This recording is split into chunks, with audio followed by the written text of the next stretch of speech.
Yakından takip eden gazetecilerden birisin sen de. Geldiğimiz aşamaya bakacak olursak şimdi İmralı heyeti Önder Apo'yla görüşmeler gerçekleştirdi geçtiğimiz günlerde ve Önder Apo'nun bu anlamda yaptığı değerlendirmeler var. Sürecin ikinci aşamaya geldiği değerlendirmesi var. Pozitif barış sürecinin artık başlamış olduğu değerlendirmesi var ama iktidar cenahına baktığımız zaman, devlet cenahına baktığımız zaman henüz bu anlamda atılmış bir adımın olduğunu görmüyoruz. Son olarak komisyonun da, mecliste kurulan komisyonun da 2 haftadan beridir türlü gerekçelerle toplanmadığını görüyoruz. Neler söyleyeceksin gelinen aşamada iktidarın takındığı bu tutuma ilişkin? Ali İbrahim, tabii sürecin geldiği aşamaya yönelik tartışmalar devam ediyor. Hatta bir kesim ikinci aşamada neler yapılması gerektiğini de tartışıyor. Ama süreç gerçekten ikinci aşamaya geçti mi sorusu orta yerde duruyor. Yani şimdi bu soruya yanıt aradığımızda karşımıza çıkan tablo nedir? Değerlendirmek gerekiyor. Birincisi yani doğru Kürt Özgürlük Hareketi ve Önder Apo aslında birinci aşamanın bütün gereklerini yerine getirmiş bulunuyor. Yani Önder Apo'nun yaptığı çağrılar, attığı adımlar, Kürt Özgürlük Hareketi'nin bunu fiiliyatta yaşama geçirmesi, Kürt tarafı açısından birinci aşamanın aslında bir bütün yerine getirildiğini gösteriyor. Evet. Ama yani ikinci aşamaya geçebilmek için, geçmiş olabilmek için de AKP cephesinden, devlet cephesinden de bu sürecin, yani bu aşamanın gerektirdiği zorunlulukların ya da gerekliliklerin yerine getirilmiş olması gerekiyordu. Ama ne yazık ki işte çok kullanılan metaforu tekrardan ifade etmek gerekiyor. Barış kuşu mevcut durumda hala tek kanat üzerinden uçuyor, uçmaya çalışıyor.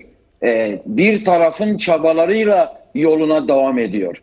Şimdi AKP cephesine baktığımızda birinci aşama için gerçekten yapılması gerekenlerin ne kadar yerine getirildiğine bir bakmak gerekiyor Eval İbrahim. Yani ve bunları aslında yüksek sesle ifade etmek gerekiyor. Şimdi bu sürecin bir tarafı devletse diğer tarafında Kürt Özgürlük Hareketi ve onun baş müzakerecisi Önder Apo var. Peki doğru, yani Önder Apo'yla çeşitli düzeylerde bazı görüşmeler yapılıyor. Bu olumlu ama Önder Apo üzerindeki tecrit kalkmış bulunuyor mu? Hayır. Yani hala hükümet, AKP'nin verdiği izinler doğrultusunda ancak İmralı'ya gidip gelinebiliyor. Yani Önder Apo üzerindeki tecrit devam ediyor. Ve bu sürecin en temel muhatabı hala kendi görüşlerini özgürce kamuoyuyla paylaşamıyor Eval İbrahim. Doğru, devlette bazı temaslar var ama kamuoyuyla Önder Apo hala bu görüşlerini açık bir biçimde bütün toplumsal kesimlerle paylaşamıyor. Yani tecrit devam ediyor. İbrahim, tabii dün Sayın Duran Kalkan yani savaş rantçılarına ilişkin çok ciddi uyarılar yaptı. Evet. Şimdi aslında mevcut durumda sürecin ilerlememesi önündeki en büyük engel AKP içerisindeki, devlet içerisindeki bu savaş rantçılarının hala etkin olması durumudur. Yani bu gerçeği görmemiz gerekiyor. İşte tam da bu noktada bu savaş rantçısı kesimlere yönelik çok güçlü bir mücadelenin verilmesi gerekiyor. Yani hem devletin çözüm isteyen kanadının gerçekten bu konuda iradesini net bir biçimde daha açık ve net bir biçimde ortaya koyması gerekiyor. Ama savaş rantçılarına karşı asıl en büyük mücadeleyi verecek olan tam da senin ifade ettiğin gibi aslında demokratik çözümden yana olan güçlerdir. Şimdi evet, bu noktada gerçekten demokratik bir Türkiye'yi hedefleyen bütün toplumsal kesimlerin bu savaş rantçılarına karşı çok net bir tutumun sahibi olmaları gerekiyor. harekete geçmeleri gerekiyor. Yoksa bu bahsettiğimiz sorun böyle sadece söylemle, bazı açıklamalarla kırılabilecek, aşılabilecek bir durum değil Eval İbrahim. Savaş rantçıları devlette mevcut durumda hala etkinler. Bu gerçeği hepimizin doğru görmesi gerekiyor. Ve buna karşı özellikle Bakü'de, Kürdistan ve Türkiye'de gelişen eylemler, yine Kürdistanlıların ve dostlarının yurt dışında yaptığı eylemler oldukça önem kazanıyor, evet, hayatiyet kazanıyor. Aması var. Yani mevcut hareketlilik düzeyi hala bu savaş rantçılarına geri adım attırmış değil Eval İbrahim. Geri adım attırılabilmesi için gerçekten hem toplumsal muhalefetin çok daha güçlü bir biçimde iradesini ortaya koyması gerekiyor. Ama aynı zamanda ben yani Türkiye'deki diğer tüm muhalif kesimlerin de bu konuda elini taşın altına koyması gerektiğini düşünüyorum. İrili ufaklı bu çözüm sürecinin Türkiye'nin yararına olduğunu düşünen bütün kesimler artık bu süreçte harekete geçmeli. Bu süreç bekleme süreci değil. Komisyondaki bütün partilerin bu noktada sorumluluk alması gerekiyor. Sorumluluk alması gerekiyor. Şüphesiz Kürt halkı için tarihsel bir görev Önder Apo'nun fiziki özgürlüğünün sağlanmasıdır. Bu noktadaki çabaların da bence artması gerekiyor.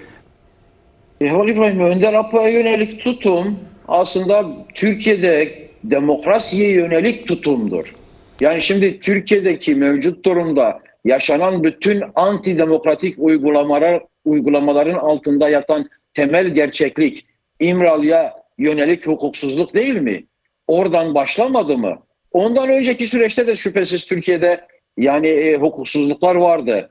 Ama 99'dan bu yana Türkiye'deki gelişmelere baktığımızda aslında bugün gelinen noktada İmralı'da uygulamaya konan antidemokratik tutum, hukuki olmayan tutum şu anda bütün Türkiye'ye yayılmış bulunuyor. O yüzden eğer Türkiye'de demokratikleşme ve hukuk düzeltilecekse, demokratik ve hukuk normlarına uyan bir Türkiye yaratılacaksa önce İmralı'dan başlaması gerekiyor. Önder Apo'nun durumundan başlatması gerekiyor. Şimdi bu konuda da bazı farklı böyle kamuoyunu yanıltıcı bilgiler paylaşılıyor. Eğer Önder Apo'nun mevcut durumda İnsan Hakları Mahkemesi'nde Önder Apo'ya yönelik alınmış net kararlar yok mu? Var. Eğer hukuka uyduğunu iddia eden bir hükümet, bir devlet hızla bunun gereklerini yerine getirmek zorunda değil midir? Zorundadır. Peki niye yerine getirmiyor? İşte bu bahsettiğimiz çerçeveyle ilgilidir Eval İbrahim. O yüzden en başta hükümet olmak üzere devleti uluslararası hukuk, imza attığı uluslararası hukuk sözleşmelerine uymaya çağırmak gerekiyor ve hızla Önder Apo'ya yönelik özgürlük koşullarının sağlanmasını talep etmek gerekiyor.